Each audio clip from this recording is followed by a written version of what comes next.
Okay, hello and welcome to another session of Matters of the Heart. I have with me here today Bev and Rachel, and today we're going to talk about how do you define yourself? It's a good question, isn't it? It's a bit deep, isn't it? It's deep, isn't it? Yeah, Way down there deep. it is. But I like these deep questions because that's what we go deep. We go deep, you know that. Come on. So I think there are two elements of this. The first element is your spiritual definition. So how do you define yourself spiritually?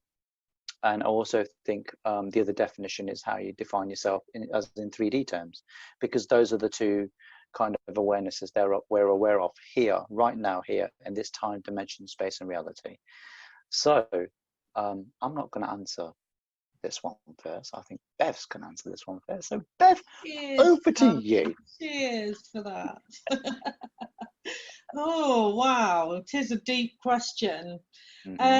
Right, so first part of me goes to the human part, and being asked to define who you are is a really hard question to answer. I think at any stage of life, I think, you know, if somebody has a really strong sense of self and a strong sense of purpose, then they might be able to connect with who they are and identify themselves really readily. But I think really the rest of the time we're just defined by who we are to other people or what we do. You know, when I was young, I was Bev's sister to my little tribe of family, you know, the eldest of 5 kids. I was my mum and dad's daughter. You know, you are what you are, literally, within your community or your network, aren't you? And then you begin to start getting your own thoughts and ideas, and you start making your own decisions and direction changes and one thing and another, and you begin to evolve into what you are destined to be if you've got all the wind at your sails, you know, and if you've not got anybody cutting you down saying no, you've got to go and do this instead. I can remember as a teenager, you know, my little tribe of mates that I had that are still close friends to me now, even in our 50s, we're still friends, always used to call me an earth mum, you know, because there was this essential nurturing nature about me, I suppose. Who I identified myself with, I really haven't had a solid identity of self for a very long time because you're constantly changing. And so I've been wife to, I've been mum to. One of my big things was getting my midwifery registration because that had been a lifelong ambition from being a child. I'd wanted to do that. Took me until I was in my late 30s, but then I was a midwife. That's who Bev is. Bev is a midwife, right? And that's something that I held on to for quite some time. Ironically, in my spiritual practice, again, you go through all of these shifts and changes, and I never could really identify with who I was spiritually because I didn't fit in any pegs anywhere. You know, I outgrew my Christian teachings. I didn't really want to go into any other structured philosophy. I knew I had my God inside me, and I had my own personal connection to that. But I was also afraid of that. But isn't that a definition? You know, when you talk about like connecting to Father, Source, God, that's a definition, isn't it? You define yourself either through Father or with Father, whichever it might be. It's a definition. But because I didn't feel like my spirituality conformed to anything, it was individual, which is something that many more people are finding now, their individual way.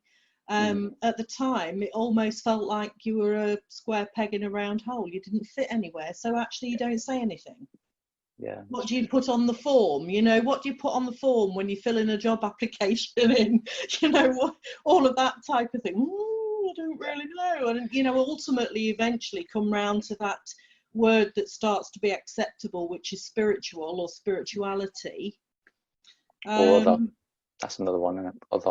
Other, yeah, you know, because how can you define what this is?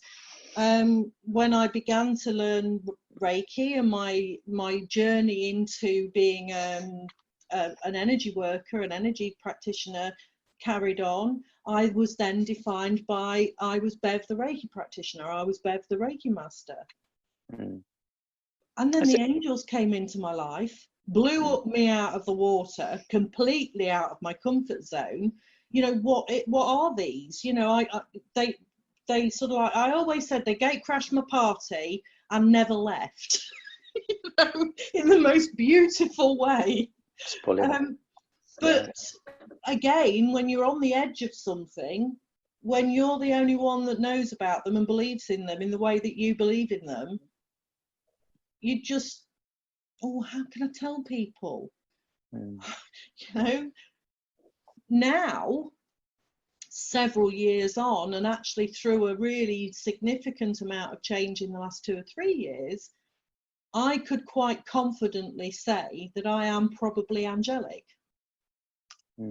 in origin.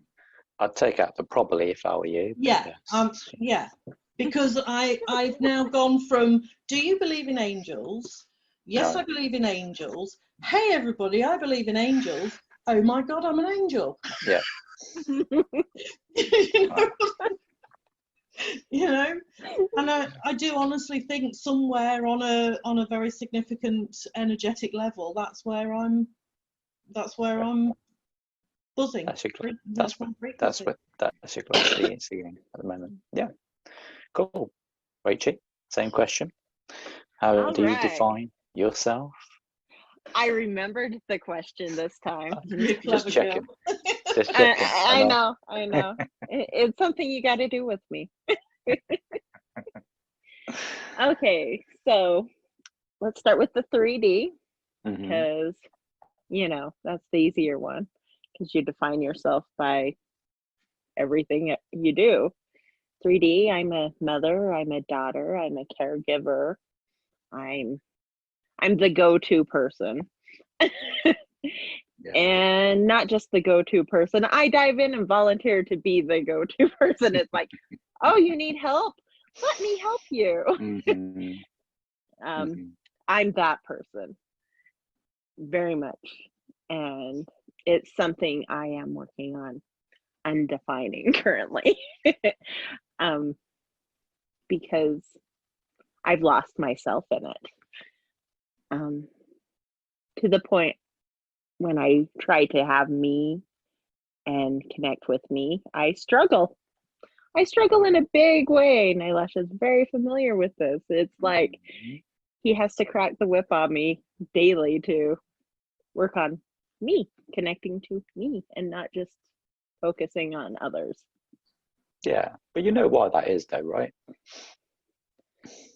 Because you love me, and because I am forgetful Dory person. Yeah.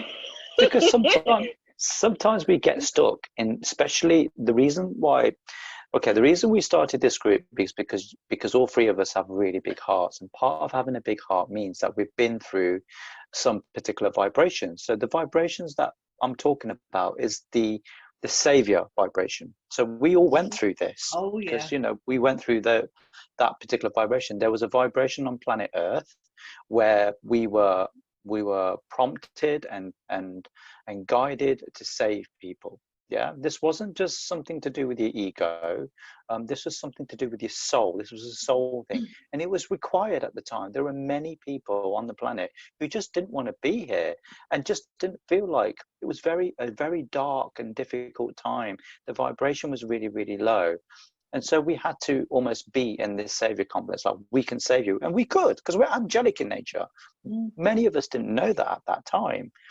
And there are some who have tried to transition. So over the last 10, 15 years, I'd say 15 years kind of tops really, there's been a transition. It's been a transition from the savior vibration to the vibration of sovereignty. So now enough people with sort of higher vibrations are coming you know, into knowing, into being, into the sovereignty. Now is the time for the sovereignty. So owning the power within, being sovereign, recognize that you have everything within you. And Rachel, the reason why you've just got stuck in that, that's all it is. And there's many who are like that still, who got stuck in that vibration, and it feels good sometimes. You know, we can remember that, you know, that savior vibration feels good. It feels good because it gives you. The thing is, as you said, Nilesh, it isn't a choice. It's not an ego choice you're making. You're literally driven from the heart to participate in any situation where you see somebody struggling. Yeah, I can do that for you. I can do that for you. I volunteered to do somebody's paperwork for them an hour and a half a week, a day and a half a week yesterday on a Zoom call, because she said, well, if you know anybody can do this, you know, I need somebody, blah, blah. I said, yeah, I'll come and do it. I'm thinking, she said, no, Beth. No, you know, that stuff like, oh, well, I can come and do a bit of paperwork. I could come and help you with the kids. I could come and do with that, you know. We do just pile in. And that's another definition, you know, of defining yourself. So it's not right or wrong. It's just where you're at with it. That's all it is. It's learning to step back. Carry on, Rachel. And that's what I'm doing right now. I'm learning to step back. Yeah. In fact, getting onto this Zoom call required a great deal of that. Yeah. I'm like, come on, you guys are needing to do a little bit so I can get to what I need to do. That's right. And so, yes, the 3D one's easy to define. The spiritual self, I'm still learning to define as well. And not really define, I'm just trying to be me in whatever moment I'm in. It's not always a graceful process. None of it is graceful for anyone. For anyone, not just you, Rachel. None of it's graceful for anyone. And anyone who says that it is graceful, they are lying to you. They're lying. Well, good, because I mean, the last 2 weeks, I have fully demonstrated how ungraceful it can be. I've been like, oh. Yeah. But I think, you know, I think that's a testament of like the support network you've got around you as well. You know, who you've got around you to support you and to kind of help you through those difficult times, because we are not alone. And if you are alone, why are you alone? Why are you not out there? Like, he's seeking out these groups. There's so many spiritual groups these days, spiritual beings. You can connect with anyone. You know, the barrier is you. So there are so many people out there who already have their spiritual network of friends, and, you know, tapping into those when they're having difficulties and when they're having difficult times. It's like normal. So tap into them, help, you know, use them for support. But there is definition with you. Queen Aurora is one. You've not forgotten about that, have you? Dory. No, I never forget about that. That is very much me. Okay. Well, I'm just not sure what she wants me doing at this point. Usually her response is, you're just being you. You've always been me. You're going to continue to always be me. And I'm just like, well, that's really helpful because I'd like some direction. Yeah. And lay out the whole world for you to choose your direction. Yes. And she's just like, well, take your pick here. And I'm just like, yeah, I'm working on that. Yeah, there's too many choices. You need to focus. Too many choices. I need focus here. Where are you wanting me to focus? Yeah, so. That's true. I don't think there's any like, you know, there's no kind of like, this has got to be done by this timeline or that timeline. I think it's all about vibration, isn't it? The reason why many are feeling it now is because people have been pushed into a corner. The vibration's so high. It's really simple. It's either like define yourself of who you are and who you are not, and then you know, you're going to be okay. But if you're going to ignore it and bury your head in the sand like an ostrich, and like, you're going to have problems, because, you know, you're going to have to surface at some point, and instead of it just being one issue, there's going to be 10 issues facing you, and you're going to feel some more suffering and some more pain. You don't have to feel those things if you just get on and get in it and be in it and deal with it. And that's really kind of key. So I think it's important It's really, really important. I love that. It's good. Yeah, that's kind of where I'm at. It's Cool. just learning to be okay with the time frames, and also learning that sometimes when I'm pushing to speed things up, I'm hurting myself in the process, you know, because I'm stressing myself out, overanalyzing it, making myself freak out instead of just being. And that's not something I'm, you know, it's something I'm learning to be more okay with.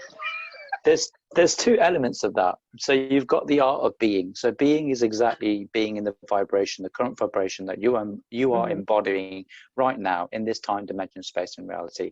That is being. But there's another element of you which requires you to put stuff into place to push that vibration up, because that vibration all isn't going to go up by itself. You're going to have to put some work into getting that vibration up, and so that requires many things, you know, meditation, tai chi, yoga. I keep banging on about the same things, you know. Go for a walk in nature, connect with other spiritual beings. That also, like, you know, ramps up your vibration, and that's like kind of all of that stuff is like so important, you know. And learning to have personal space and time. That's the biggie. That's my big one. That's the biggie, isn't it? And I think that's something that many people will recognize, right?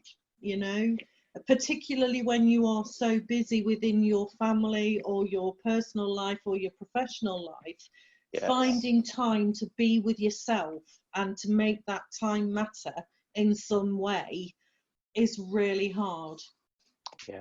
Really hard, but important. That's the primary focus for a lot of my work with my students, you know. Just beginning to get them to appreciate that actually, unless they put themselves at the top of the to-do list somewhere, that they'll run out of energy to be for anybody else.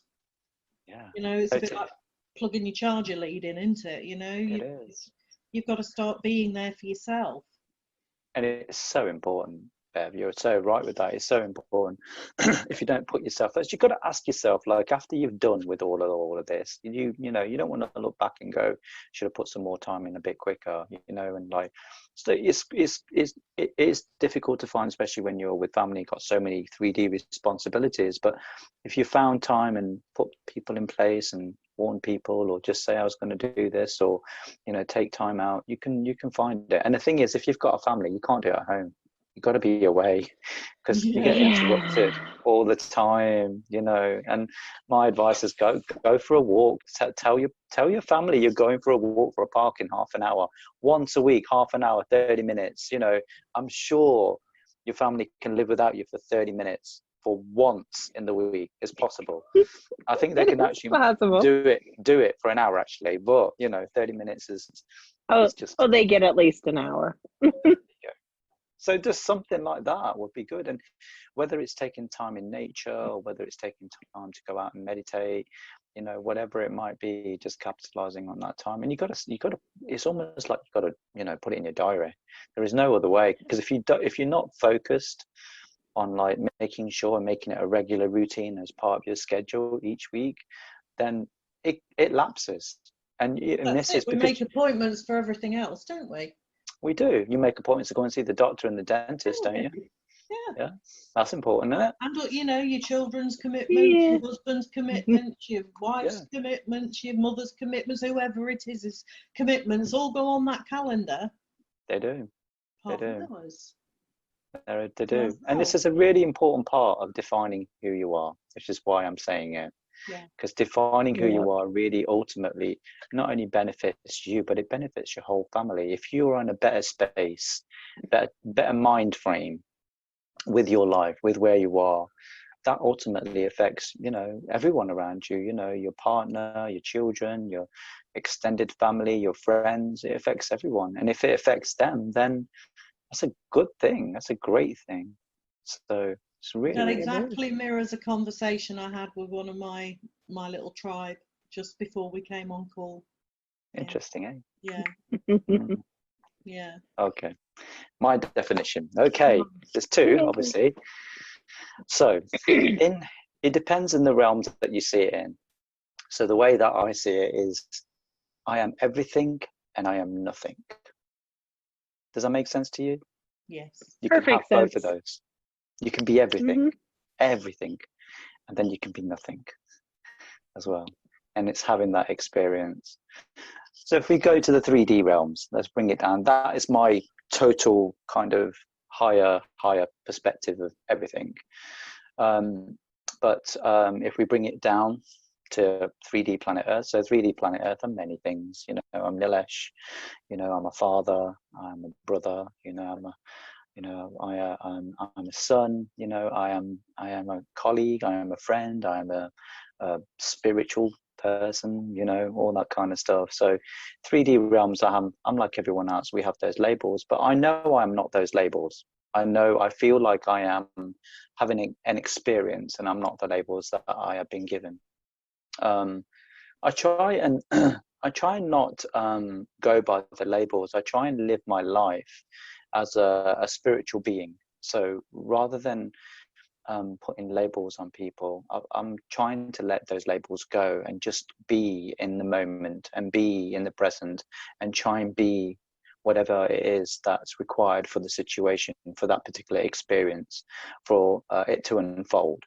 So, you know, with some of my clients, sometimes they need me to decorate their house, which is what I was doing this morning. I was helping one of my clients, you know, decorate his house. He just moved in and he needs some decorating doing. So, you know, Nilesh got on his decorating hat and that's what I did. So there was no judgment about it. It was not like, well, who else can do it? Or can we get someone else can do it? It's just like, well, that was what was required in this present moment, here and now time. And that's what I did. And then I moved on to my next client, and that was completely different. He needed me to help him to go and do some shopping, some food shopping. Completely two different things altogether. So in each time I do that, although I'm like in practicality, so you know, being kind of proactive and doing proactive things, I'm also holding space spiritually as well and making connections with the soul while I'm there with that particular person. And we're changing things, you know, building a bond, building a relationship, you know, and trying to understand each other, which is really, really cool. I love that bit. That is really, really cool. So in the 3D realm, that's kind of what it looks like for me. In the spiritual realm, you already know that. And everybody else doesn't. All right, you know, I am Metatron. I am the king of all angels. I work with Father in this particular universe to help him to carry out the divine plan. That's what I'm here for. I am here to hold the light, the brightest light here on planet Earth. Because I have that light, I have that vibration, and I was told to bring it here because it needed balancing. There was too much darkness, and the reason why the light needed to be balanced is because there was so much darkness here, so much fear here, that humanity couldn't make a decision. And there was always darkness overshadowing a lot. So the reason the light needed to be here is so we could have balanced out the light and the dark. And now it's more light than it is dark, because many have raised their vibration here on planet. My job was just to balance it out so humanity could choose. That's all it was for. It was never for me to go, well, you guys are going to head towards the light. You had a choice, for sure. Absolutely. It's an ultimate choice. That's what free will is. Yeah, yes, exactly. Everyone here has free will, Absolutely. for sure. Yeah. So in regards to, you know, Metatron, that's what I'm here to do. That's what I am doing. And I'm also promoting sovereignty, because I don't believe in, it's good to get answers from others, but it's not so great if you're doing that instead of doing the inner work and finding it out yourself. So, you know, sovereignty is a big thing. So in realms of like a certain spiritual level, that's what I see, because I see way above that. I see things that are way above that. So I see different universes, different planets, different beings. I've led many different lives like many of you, and I also see my time in the spiritual realm tends to be, and this defines me, okay, this is why I'm discussing it, is I spend a lot of time with a lot of high vibe beings. I never understood why for a long time. And then I realized that when I was with these very high vibe beings. So we'll be talking beings like Yeshua, like other sources, like Buddha, like Saint Germain, many Kuan Yin, many others. My vibration would be like, I wouldn't be affected. Their vibration wouldn't affect me and mine wouldn't affect them. Spent a lot of time with a lot of high vibe beings. And the reason for that is because in my natural state, this is what I do. We spend a lot of time together. This is part of Metatron. This is part of the energy that is within me, that we spend a lot of time together, doing lots of things. And so that is another part that defines me. It does and it doesn't, because one of the most important lessons I learned, I hadn't learned, I remembered, was just the art of being. So not having any expectation, not having any judgment, just being. But also that is defining too, because you're just being. That is a definition. To just be is the definition. So it's a spiritual definition. But it's a great way of being. It's a great way of living a life, I think, and a great way of just kind of helping that's humanity. Been so significant in the direction of the work that I do with my people. Mm-hmm. Pre going back to midwifery, around the time of 2012, there was a different vibration of need for people at that time, and it was quite, when I look back on it, it was quite a lot less involved than it is now. But now, even though it's even more involved, is almost simpler to achieve, which sounds like a real, it's like one of those paradoxes or whatever. Yeah. But the energies now are so much, they're almost like you don't have to make a choice, because the right choice is the right choice, and so there's no wrong choice. I don't know, but what I do know is that everything around the teaching that I've been led to share is around getting people into the state of being. Just being. Yeah. Just being, becoming the energy, becoming the philosophy, becoming the perspective, and just being that without any sides, any dressings, any sauces, no side dishes at all. Just learn to be. You can't do that unless you spend time with yourself. Yeah, which is why it's so important that you do spend time with yourself. It's a very important part, because if you are embodying just being, and that means you are giving out that vibration to everyone that you come in contact with, and therefore they also learn how to do it, or come across the idea of how to do it, or they're flicking across their YouTube channel or whatever, and then it's there. It happens to be there. Being in the art. Okay, Tola is so great at that. The art of being in the present moment and just being. He talks about that so much. There are so many great masters at this, and again, you don't need to repeat some of the stuff that's already been said. There's so many spiritual souls out there can teach you all of this. Doesn't necessarily have to be learned from this particular channel, but the concept of it is very, very important. I think it's very important.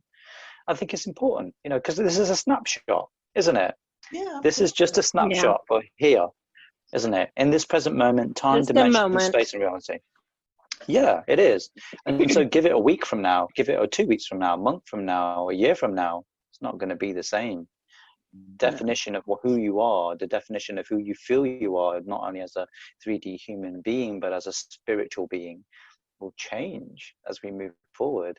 But I also think it's really important to ask yourself the question. It's a great benchmark, isn't it? Yeah. To see where you are. There's no judgment here, as in like you should be doing higher, or you should be doing more, or you should be doing. It ultimately, Gaia is at the moment the greatest teacher like ever, because if you're not doing your work, you are in serious amounts of pain at the moment. If you're not doing it, like you are like stressed out, and there's all this stuff that's coming up and you can't deal with it, and it's too much, and you are feeling all of that. You're feeling all of that, and you're feeling like you're going a little bit crazy, and that's quite common too. You feel like you're losing it a little bit. like you're losing the edge. Again, that's common too, is because the stuff is coming up and you need to deal with it. And so as far as I'm concerned, Gaia is like an amazing teacher at the moment. Way back in November last year, went away for a few days with a little tribe of girls. We had a fantastic few days away, just being. We were drawing, we were talking light language, we were listening to beautiful music on YouTube, we were creating music with drums and bits and pieces. We just really like outside world, out there, us in here, facilitating with each other and just having a really good time. And at that time, a significant message came through that I then saw people like Bashar were beginning to say, and it was about being the eye of the storm. And it was something that we couldn't really understand quite what the storm involved, other than what we already knew at that time, not what we were coming into. But the really strong message that we were being given there was that we needed to be able to be still and quiet within our own center, to be that eye of the storm within our own self. And even though the world might be swirling around the outside in various ways, whether that be within our own emotional world or our own mental world or the outside world, we needed to continue to bring ourselves back into center every day. Otherwise, you get sucked out there and you're spinning around with all those emotions, you're spinning around with all of those thoughts. And like you said, it can send you daft. You know, you can quite literally lose all sense of perspective. It's like coming off a roller coaster ride or a swirly ride at the fair. You know, you just haven't got a clue which way you're going. And that's when we got that message, we were thinking, yes, this means that as people who are beginning to influence other people, we need to stay in our center and what have you. No, it's actually about everybody finding that middle ground within themselves, that quiet space where they can just be. Yeah, and I let the madness happen. Hello. Oh, Rachel lost it. Fantastic. Who Apparently, did that? The back of my thing just came flying off on my cell phone. Wow. Okay, hold on. Reassembling. I'm so sorry. That's all right. It's cool. I love your surprise face. Yeah. It wasn't good. Yeah. Because I missed it as it was flying at my face. Got it all on tape. Got it all on tape. You can look at it as many times. I might even use that a lot. Oh. But it is quite interesting that then Bashar started to say the same thing, and several other spiritual teachers I've seen have used that same concept. But that is exactly what it feels like. To spend time with yourself and find that middle ground within yourself. I think many of the light warriors, light warriors, light bearers, whatever label you want to give them, I think they already felt it within themselves. They didn't realize why they were feeling so calm. And I think it was just something they embodied. So there are those who are like giving it some critical thought, like yourself, Bev, and trying to understand and make sense of what was the energies that are going around the planet at the time. And then there are others who are just like, well, I'm this, but I don't know why I need to be this, but I'm this. And there's a lot of chaos around me, but I feel very calm. I feel like I am in the eye of the storm. And hey, that was me. That was many. That was many. I know. Of you. Yeah.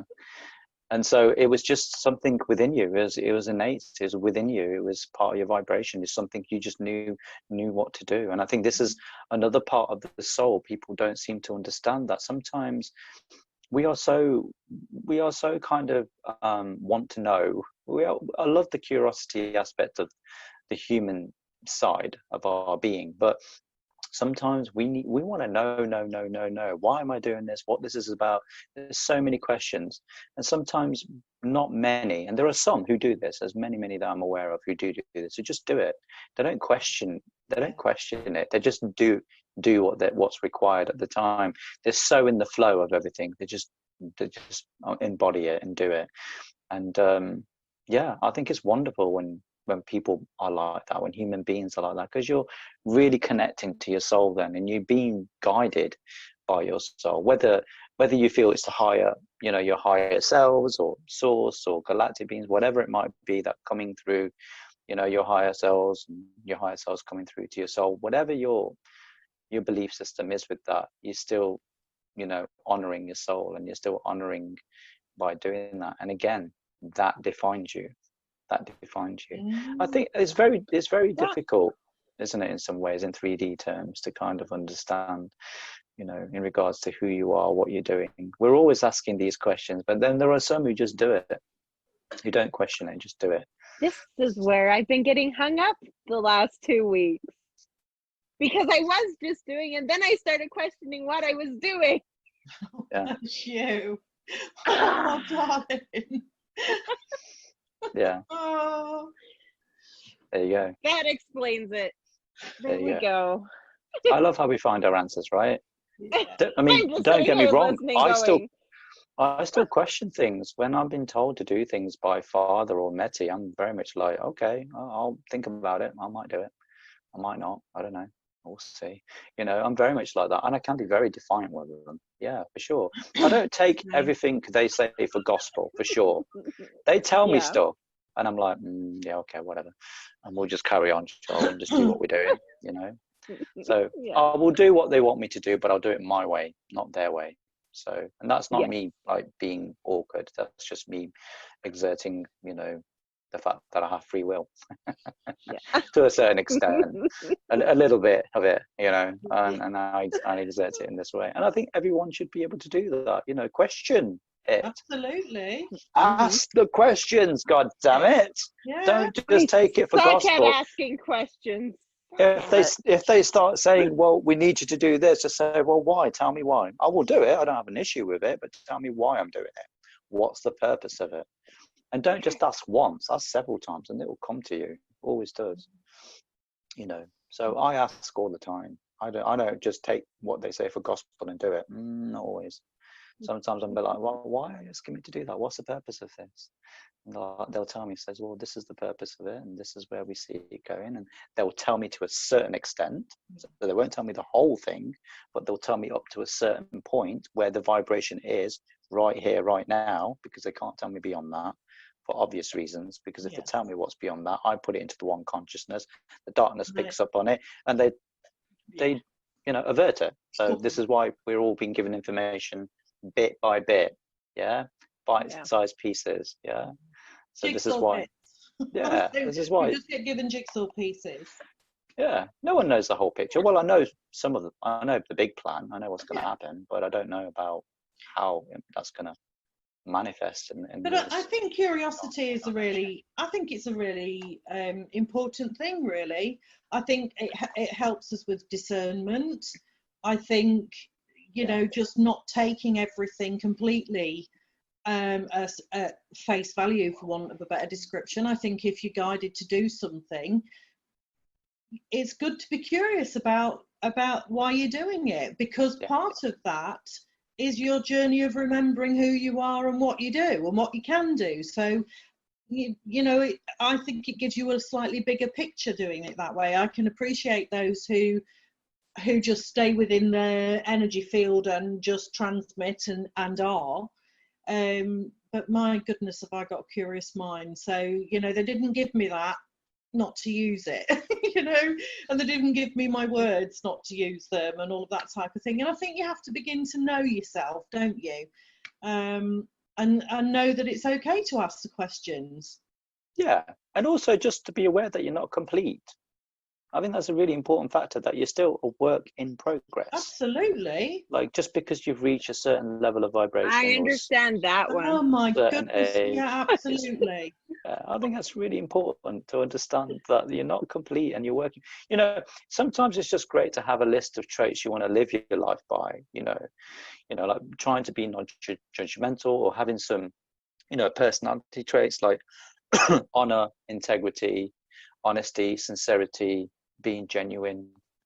All these are like, you know, Knight Templar traits, you know, and they're great ones to have. They're great ones to live your life by, you know, being genuine, being honest, being sincere, being loving, you know, all those kind of things, trying to be not judgmental, because, you know, we don't always succeed. We have been programmed heavily. And again, that defines us. It defines us. And we're all work in progress. No one's perfect. No one's got it all down.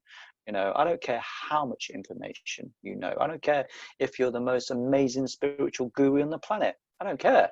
The reality is part of our reason for being here is to remember, to learn. It's a continual unveiling, and it continues till the day that you go back. You know, there's a lot of people out there. There's a lot of my students, people I get in touch with, that I talk to, who think that they need to be the finished product before they can go on to help other people. You know, well, when I've got this qualification, when I've experienced, when I've practiced, you'll never be a finished product. No, you won't. And even when you leave, you gotta dive in. Just dive in. I was getting the diving analogy too. You'll never become an Olympic swimmer if you don't get in the damn pool. This is why we dive deep on these subjects, because that's what we're about. And it's important. Things do hold people back significantly. They held me back for a long while. The other thing is, like, you need to be aware that even in your spiritual form, whatever form you feel you are not complete. You are not done.